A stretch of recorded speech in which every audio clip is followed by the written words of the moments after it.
Welcome. My name is Gabe Ripley, and I am a computer geek for tattooers all around the world since the mid 90s, really.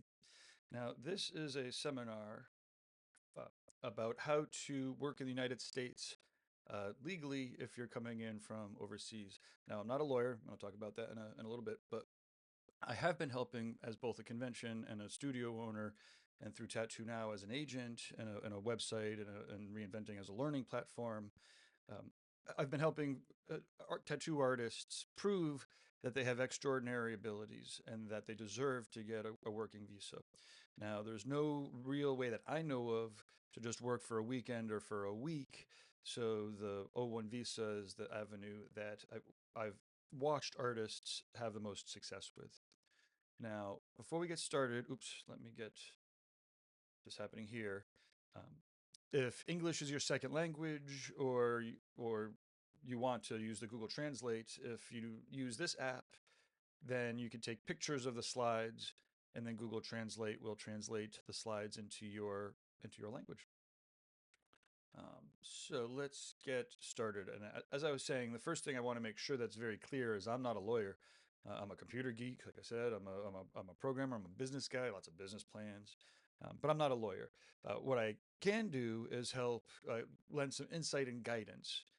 That means that I could help you collect the evidence and save the time so that when you go to a lawyer, you have your case kind of already built up. And again, they need to give you the final advice. They need to make sure it's all good quality evidence. And the law changes all the time. And right now it's, really crazy. People are still getting their visas. So, it's worth working to collect the evidence. Sometimes it could take years to collect the evidence. But ultimately, you do need to find a lawyer who specializes, or a solicitor who specializes in O1 visas for artists. And we know a couple. Sometimes they beam into these seminars. If you could reach out to us, then we could potentially send you in the right direction. So, as we were saying, you do need to be world class. So, if you are truly at the top of your field in the tattoo arts, then all we have to do is collect the evidence to prove it. And we'll go over the various evidences that you need. So first up, what is the visa, the O1 visa? This is an O1 visa specifically for artists with extraordinary ability who want to work legally in the United States of America. It's important because this visa allows tattoo artists to take guest spots and promote them, and to work at top tier studios, and ultimately to expand your international career into the United States. Um, at the end of the day, it's really about taxes. It's what most of these legal things are about. The U.S. Treasury Department or IRS, or wants to make sure that if you're working and generating revenue inside of the United States, that you're paying taxes. And again, there's no way that I know of to have like a small temporary visa to do this. They want to make sure that you're working for, or you're getting the visa for, I believe it's 3 years. Um, Now, ultimately, you have, I think it's 6 to 8 different areas. We'll cover each of them coming up of evidence. And you're going to want to have strong evidence. The officers, or the people who are evaluating your application, really they just want to see clear proof that's, firsthand if possible, that you are amongst the best in your field. It means one of the first things they'll do is Google you, right? Or go to the GPT and ask the questions, about you. So you want to make sure that, you truly do have what it takes, right? And ultimately, again, your evidence is strong. Um, Many applicants are going to get denied because they don't submit strong evidence. And again, just because you do something doesn't mean that the evidence that you're presenting is strong proof of it. Um, so in this seminar, we're going to help cover a roadmap, with like a bird's eye view, on how to build a strong O1 case. We'll talk about the different types of evidence, and I would suggest getting as much as possible before you talk to the lawyer even. But of course, you should talk to a lawyer as soon as you're making the decision, because the lawyer's advice is the main person you should be paying attention to. So we'll cover what counts as strong evidence, as opposed to weak evidence. We'll talk about some common mistakes to avoid. And then we'll talk about some of the best industry opportunities that could help strengthen your case. Now, if you have your notebook and you're paying attention and you're making notes about what you have and what you need, you're going to leave with a plan. By the end of the seminar, you'll know the next steps that you need to take to prepare for your O1 visa application. The goal is to make sure that you understand what evidence that you already have and then what you need to collect. Okay. So, what exactly is the O1 visa? It allows people to legally work in the United States. So, the O1 visa is a temporary work visa that allows recognized artists, and in this case, tattoo artists, to work legally in the US. Now, unlike a tourist visa, the O1 allows you to legally earn income from tattooing. So, if you're going to a convention and you're making money, if you're going to a guest spot at a tattoo shop and you're making money, you need to have an O1 visa to do so. Now, these are specifically for artists at the top of their field, only for artists with extraordinary ability, meaning you really truly must be one of the best in your industry. And we'll talk about how to prove it. Actually, we'll talk a little bit right now. Showing awards. So that's always funny. I've never cared about awards or advised clients to win contests, but awards are a way for you to prove that you have extraordinary ability. Not necessarily just awards at conventions, although those are great, but other types of industry awards, other media recognition, such as magazine articles or any TV spots, or really top level work experience, art galleries, and whatnot. You need to be able to demonstrate that you have influence in the tattoo industry in your country and really internationally. And it's funny because most humble artists who don't care about collecting awards or collecting trophies or, often don't have the receipts we call it. They don't necessarily have the paperwork to prove it. So sometimes we'll work with artists who are clearly world class, but we just have to, take a year to collect, have them judge at a tattoo conference or something to be able to collect the evidence. Because again, like I was saying, you must prove that you're a national or really truly an international recognition. The immigration office really wants to see proof that you're widely recognized in your field for tattoo work. So like features in top tattoo magazines like Tattoo Life or Tattoo Society, invitations to tattoo conventions either as a guest artist or a seminar teacher or a judge. Large social media followings or influences are more so than before, but again, ultimately, it just really needs to be kind of obvious that you have enough evidence, and if they go looking, that you have international recognition. Now, the O1 visa does also require a U.S. sponsor or an agent, and so unlike other visas, you can't just apply for an O1 visa by yourself.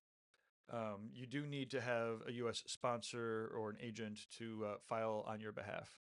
So that could be a tattoo studio that's offering you work. It could be a booking agent, such as Tattoo Now or myself, managing guest spots at multiple locations. We know locations all over the place, all over the world. Or a tattoo event organizer inviting you to the U.S. For an exhibition or tattoo conventions and whatnot. Um, so the sponsor part is one of the unique parts about the O1 visa. But again, this is specifically for um, international artists of exceptional ability to come into the States for companies that can't find people such as yourself here in the United States. So how do we qualify for the O1 visa? Basically, we need to meet the standards that are set forth, and that includes showing industry recognition. So the immigration office requires proof that you are widely recognized as a tap artist. So this means awards for major tattoo conventions. Might mean bringing your clients to some internationally known conventions. They have a good time. They win some awards. Again, if you can't win awards at major conventions, then you better have other evidence. Media features and top tattoo publications. And you may think that everything's about Instagram or Snapchat or the next gram, but really, in this case, there's still tattoo magazines and they're still reputable. Again, Tattoo Life, any of Mickey's publications, Tattoo Society, Tattoo Artist Magazine, I believe, is making a comeback. If you get into some of these print magazines, then it actually is proof. And then membership in elite tattoo organizations, such as the APT or the ITF, if you are members, then that helps. Again, just prove that you have industry recognition. Now, ultimately, I believe, and this could change. Again, this is why you need to talk to the lawyer. But you need to meet 3 of the 8 criterias, and that is that there's 8 different categories of evidence. And again, I would try to get to 6 or almost all of them, and we'll talk about each of those different criterias coming up.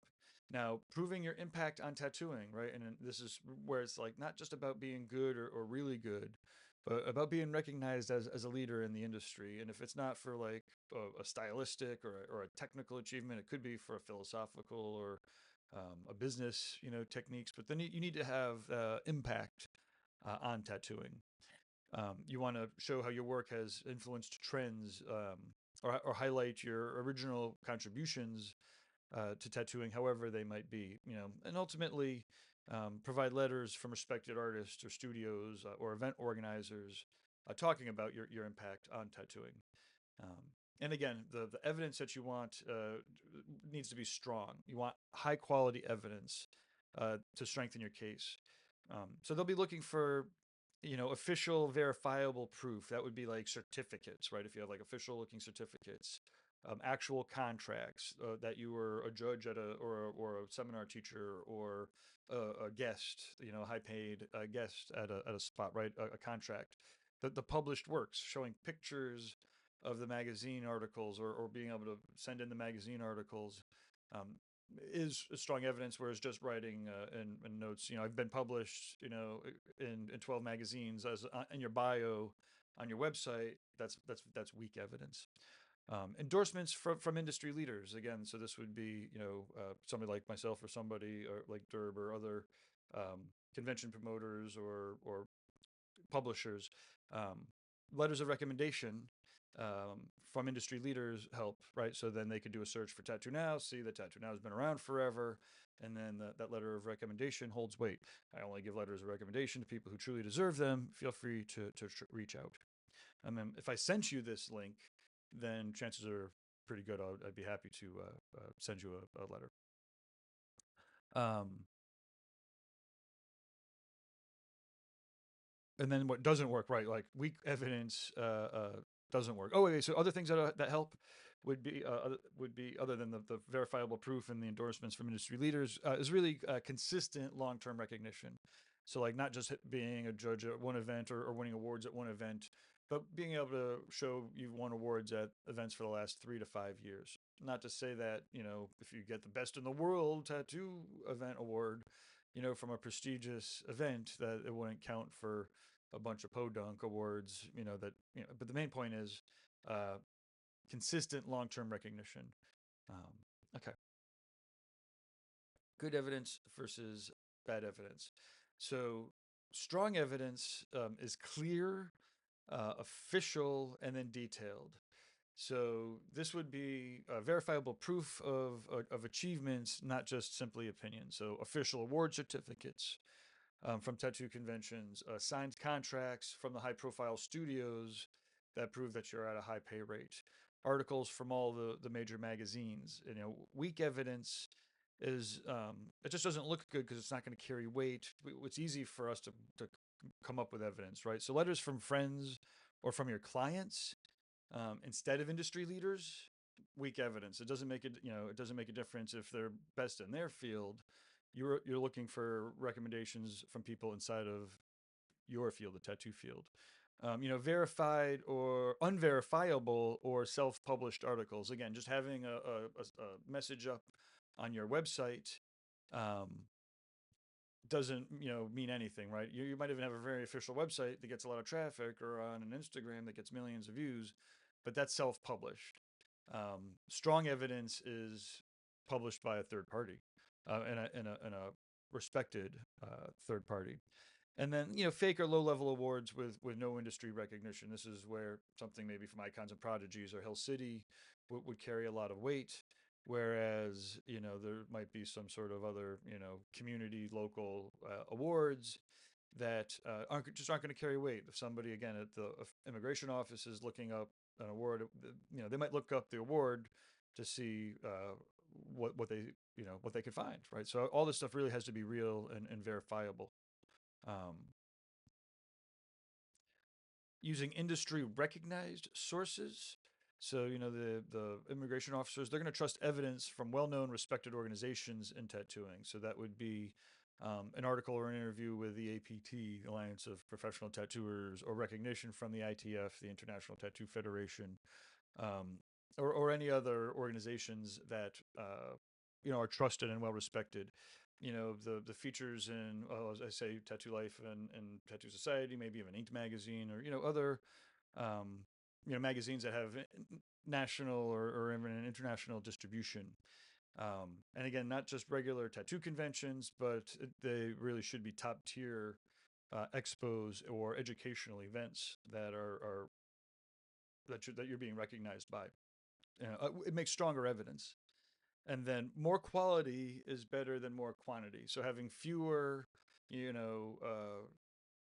pieces of high, three strong pieces of evidence is worth more than 10 weak pieces of evidence, give or take again. So really just want to focus on what you can find clear official documentation, make sure that you're getting real letters from the top professionals, maybe sourced through, your lawyer, and then organize everything so that it's easy to read and easy to verify. Um, so your portfolio, you want to make sure that you're always showing high quality photos. Your portfolio really is the foundation of what your case is, right? It's the actual work product. It's going to show the officer your artistic ability in a direct visual way. And again, that's not the be all end all. You could be the best in the world, but if you don't have evidence that backs it up, then they're just going to check off the no box. But the main point is you want to demonstrate your unique style, your technical skills, and your industry impact. So if somebody's talking about how you've impacted the industry, your portfolio should demonstrate it. Um, and again, at the advice of your lawyer, professional portfolio, we would suggest starting with 10 to 15, super high res photos of large scale award winning pieces, the best that you have really. Get a professional photographer and ensure proper lighting with clean, well healed tattoos. Again, you should be presenting a professional top tier portfolio, not like, crappy pics that you're taking in the back alleyway in front of a, brick wall, right? And ultimately, you want to either showcase different styles of work and the breadth of your work, or how your body of work is specific and known for particular styles. But again, ultimately, you're going to want to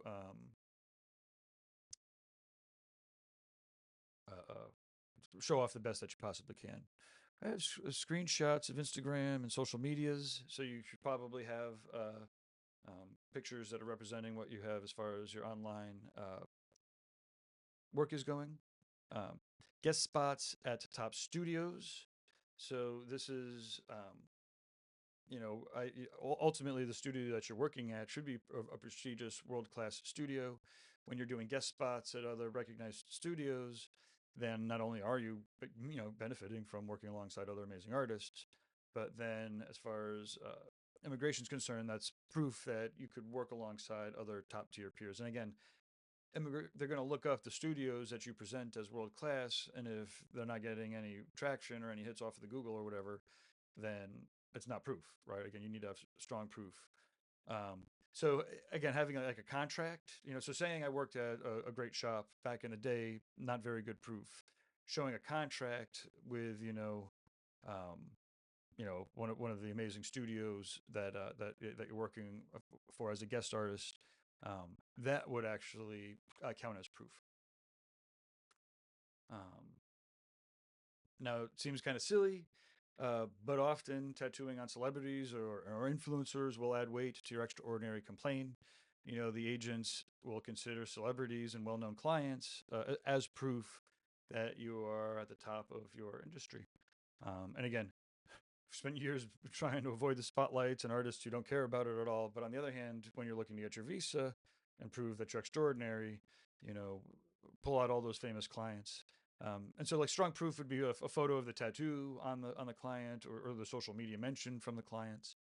Um, and so, if you're interested in like building this kind of evidence, just marketing your work towards actors or musicians, athletes, and whatnot, you'd be surprised. Um, Sometimes they're inaccessible. Sometimes they're pretty accessible.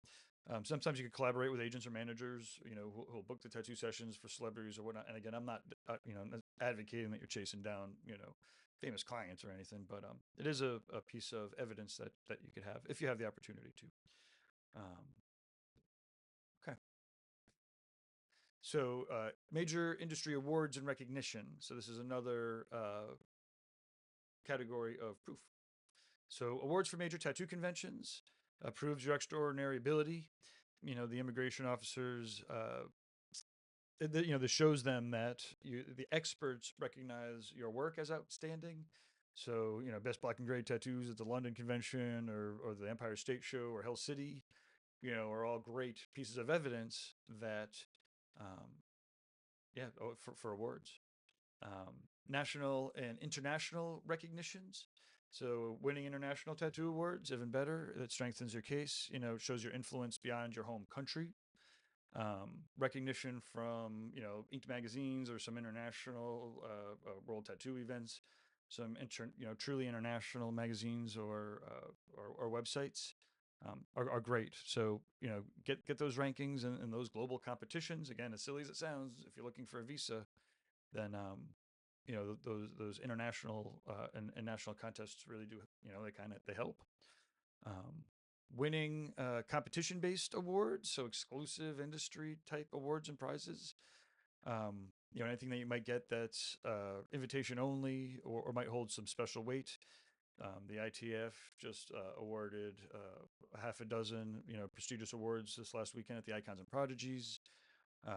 If the APT awards anybody anything specific through the years, anything like again it's kind of cheesy, but not everyone thinks it's cheesy. Again, I got a chip on my shoulder about competitions. The main point is any sort of industry awards or Hall of Fame inductions work awesome.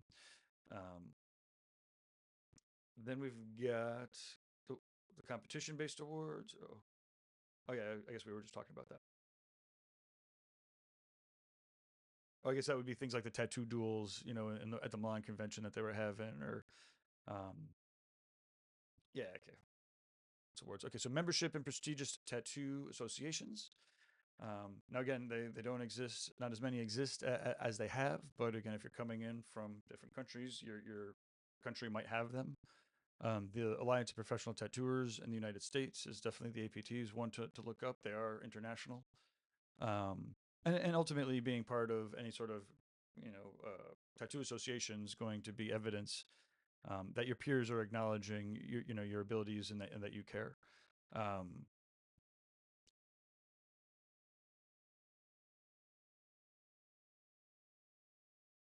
Selective entry requirements. So this is a government art based government associations. Ultimately, if there's laws for the association, then that would be recognized.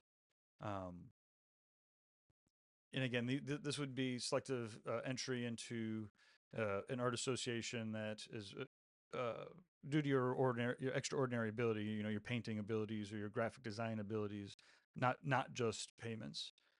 Associations that require industry contributions or published work or awards, um, and then recognized by top professionals. So this would be getting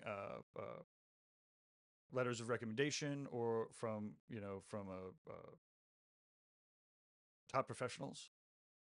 Um, this would also count as attending or not attending as much as presenting at conferences or seminars at different conventions. Um,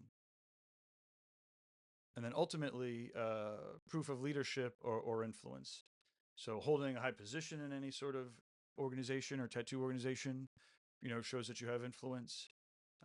Serving as a board member or as an event organizer, be it for a smaller educational event or an art event that draws in, thousands of people, or maybe a spokesperson for a tattoo organization if there aren't very many in your area or your country, maybe you start one up. Um, organizing, if some of these avenues don't necessarily exist or are obtainable for you, then you can make them happen in a year or two or three. And that's part of the whole thing about proving that you're extraordinary. Media coverage. So, sorry.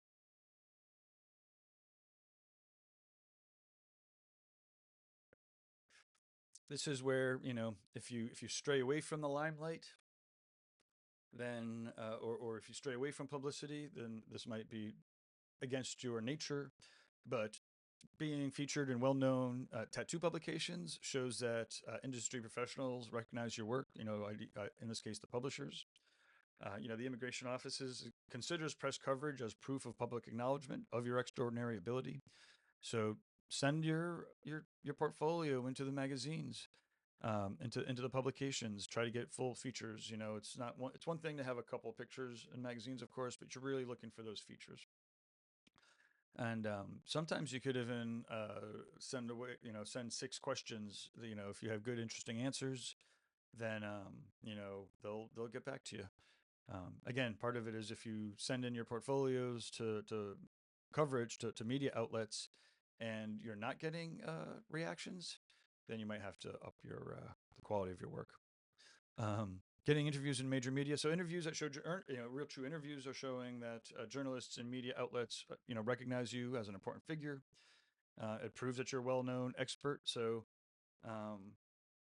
we know artists that have publicists that just do nothing but take the news or the art or the whatever that's interesting that you're doing in your career, and then sending it out to the different media outlets. Of course, online articles and blogs, again, the more well known they are, the better, right? If you're just paying money to have some random blogs, kind of half spam the internet with kind of like fake news or cheap news, that could actually hurt your case. But getting real good quality articles and the quality online publications and blogs will help your case. So try to get something like Tattoo Now or Tattoo Do or Juxtapose, um, but like not something on like extra media news, Google search.net, right? Like there's places that you could just put news and blogs up, and we say no to them all the time of people trying to publish blogs on our site, because we want to keep it quality. We have to keep it quality. And then TV, podcasts, and video coverage, especially these days, podcasts and YouTube, and but really getting on TV. Even if it's shorts in the news, of course, TV shows or whatever are also proof. Um, but again, ultimately, the better the coverage and the higher the level of coverage, then the bigger the proof it is that you're extraordinary. So, if you've had an appearance in any of the Ink Masters or any of the Vice, documentaries, or even on a major tattoo YouTube channel or podcast, we want to make sure that you get the evidence. And then sometimes what will end up happening is getting on one podcast or YouTube channel will actually open the doors to some of the more reputable places. So again, this is where it could take a year, to get your first, media appearance.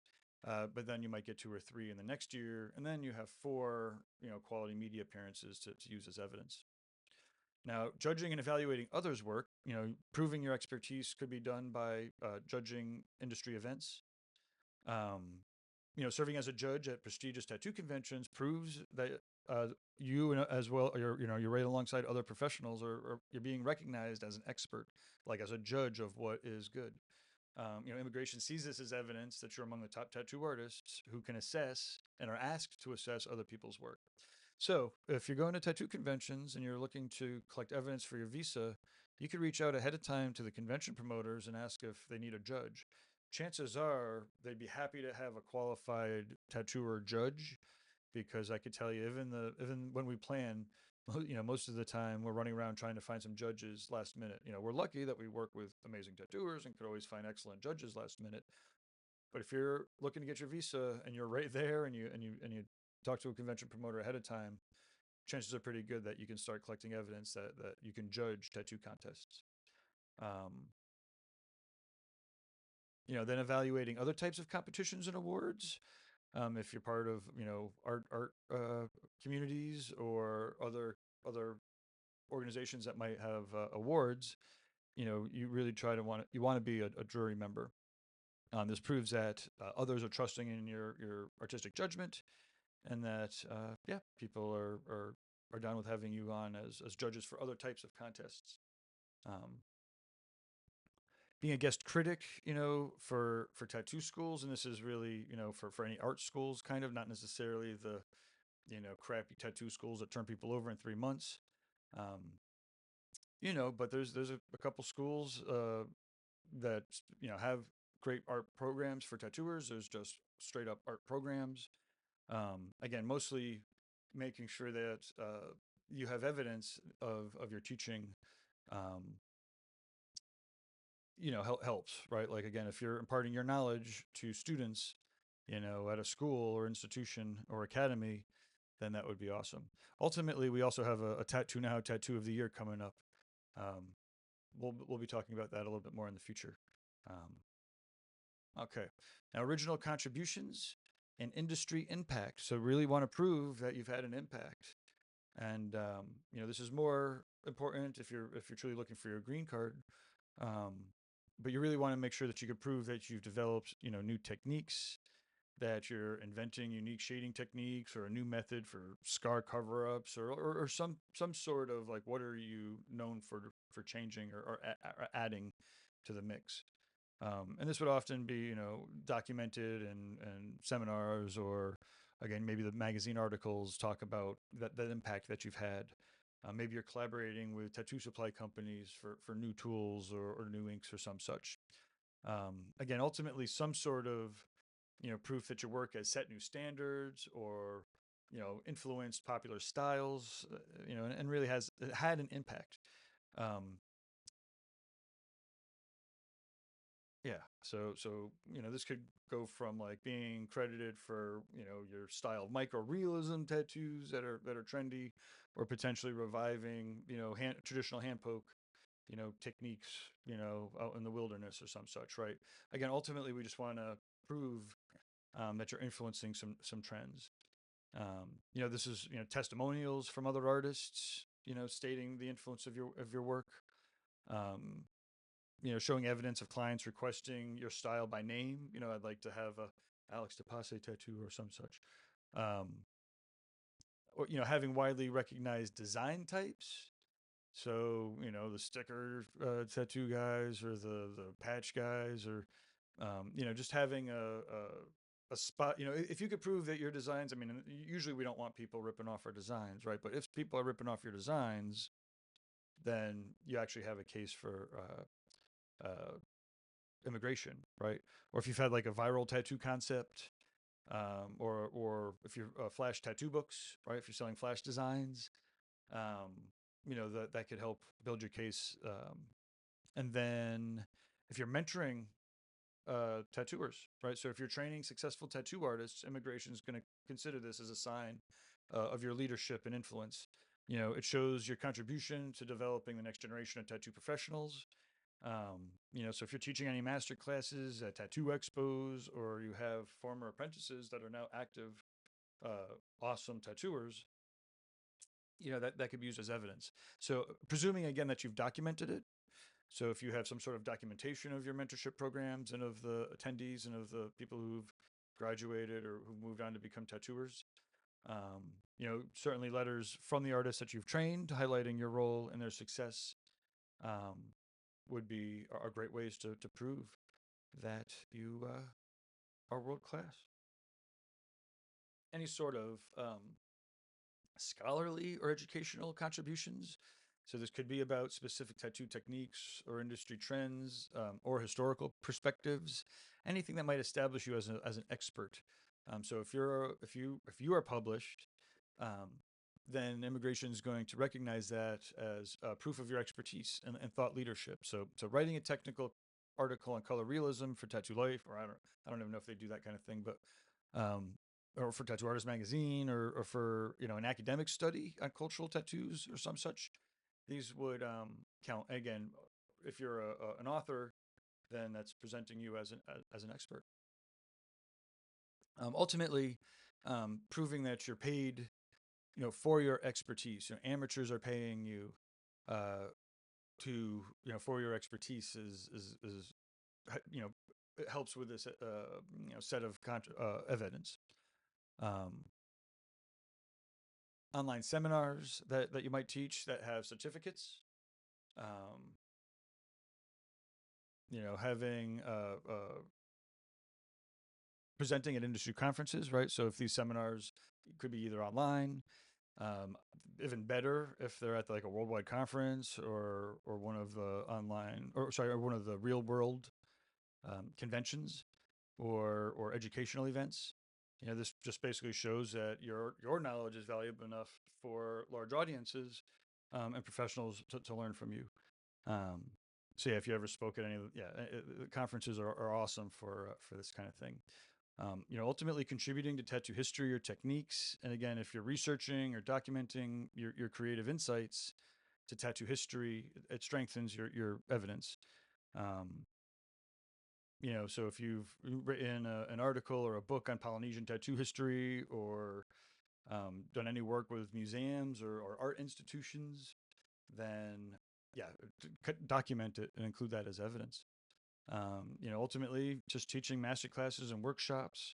And often just teaching a workshop will lead to being invited to a conference or whatnot. Um, so if you haven't been to a conference or teaching at a convention, you might start with hosting your own educational event in your town, making a big deal about it, getting people out, getting some publicity about it. That could lead to bigger, more opportunities and more evidence. Employment in an essential or critical role. So showcasing your impact as a key player, what really sets you apart. This is, so for instance, being a senior tattooer at a prestigious studio proves that you're not only an excellent tattooer, but also a key figure in leadership in the tattoo community. Showing to immigration that your work is integral to a studio's success and that you hold a position of importance, right? So as a lead artist or a studio manager in a highly respected studio means more than just being a tattooer at a studio that does good work. Um, so at key positions in tattoo events or organizations, and this is where, it's easy for you to volunteer to contribute to an awesome tattoo convention near you. And then within a year or two, play an important role um, so that when you're looking to build evidence, you can say, hey, for 3 years, I've been a integral part of the, X, Y, or Z educational tattoo event, demonstrating your leadership, your influence, um, and yeah, ultimately, if you're an organizer of a well-respected event, and again, the bigger is better. Of course, the higher the quality is really what they're looking for. Um, and again, ultimately leading, other innovative types of tattoo projects. Um, again, partnering with suppliers or other types of tattoo professionals to develop new techniques or new products. Offering collaborative workshops or demonstrations with people that are outside of the tattoo world and bringing them in. Again, they're looking for innovative, top tier professionals. So if you have evidence, um, you want to kind of create and do things so that you actually have evidence. And ultimately, if you founded a tattoo brand or a business, either a well-known studio or supporting supply company, um, then that'll be evidence that that you can use. At the end of the day, high earnings and financial success is a way to prove and sometimes an essential to prove that you're at the top of your field.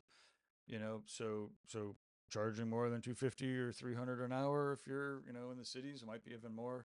You really need to prove that you're the top tier of the income bracket for tattooing. So ultimately that means tax statements, income returns, bank statements, all that stuff.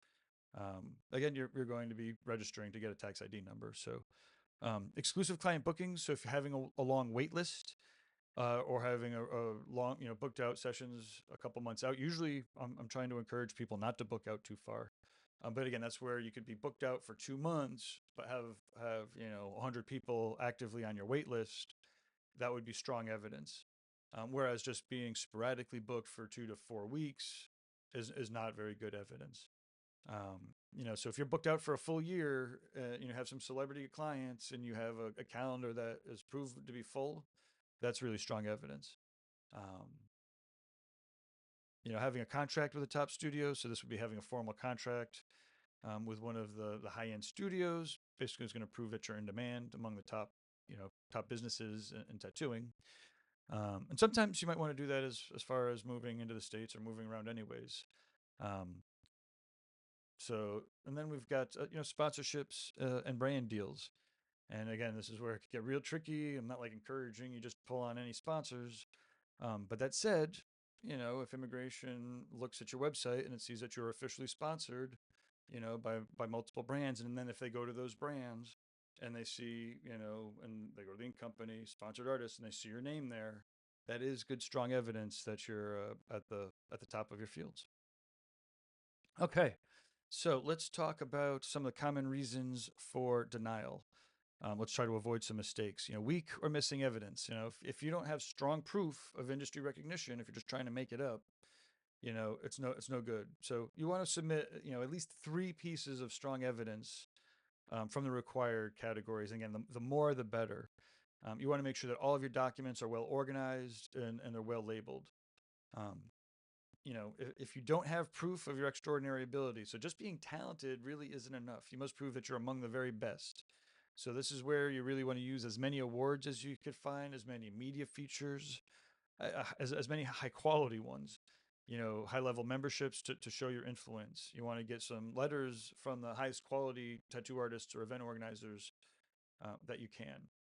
Um, letters from unqualified sources, if they're coming from friends or clients or unknown people, they're not going to be very good, right? This isn't like, just pick a couple people that'll say nice things about you and it doesn't matter.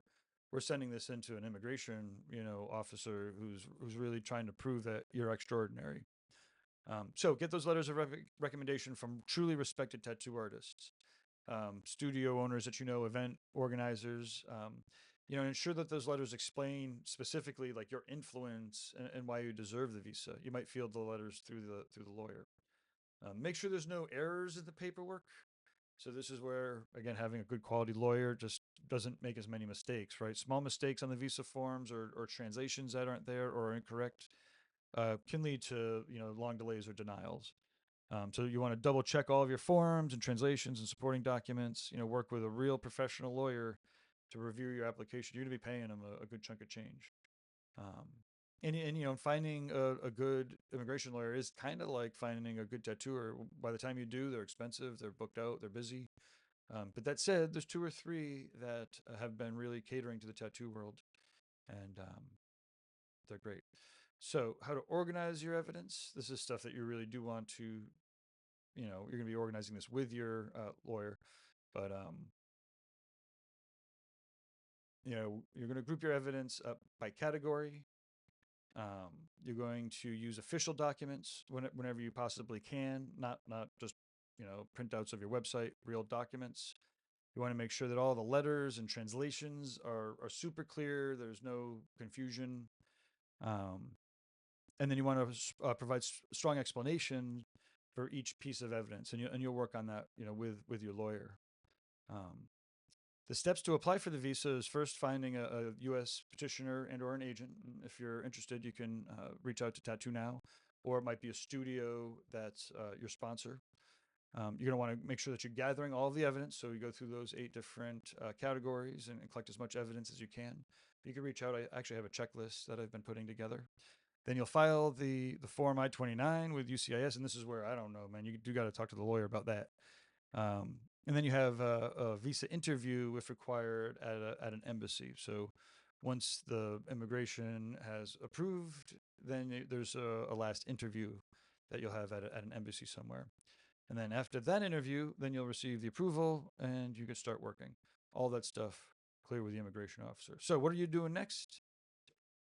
You're going to assess your current qualifications and then start collecting the rest of your evidence. So start doing some judging, start sending out your work to magazines, start teaching seminars, etc. Find yourself a U.S. sponsor or an agent if you don't already have one. Ultimately network and connect in a positive manner with other experienced professionals, and then work with your lawyer to stay up to date on the visa requirements. And it looks like Oh, got another QR code here for the evidence checklist and resource. I believe this is working. So hit it up. We'll see where it goes. And yeah, well, that was my run through. It was my first run through, maybe my only run through. Let me know if I talk too fast, if you found it useful, if I should be diving into things a little bit more. Um, and well, appreciate you taking the time. And like I said, reach out to me if you need to. Cheers.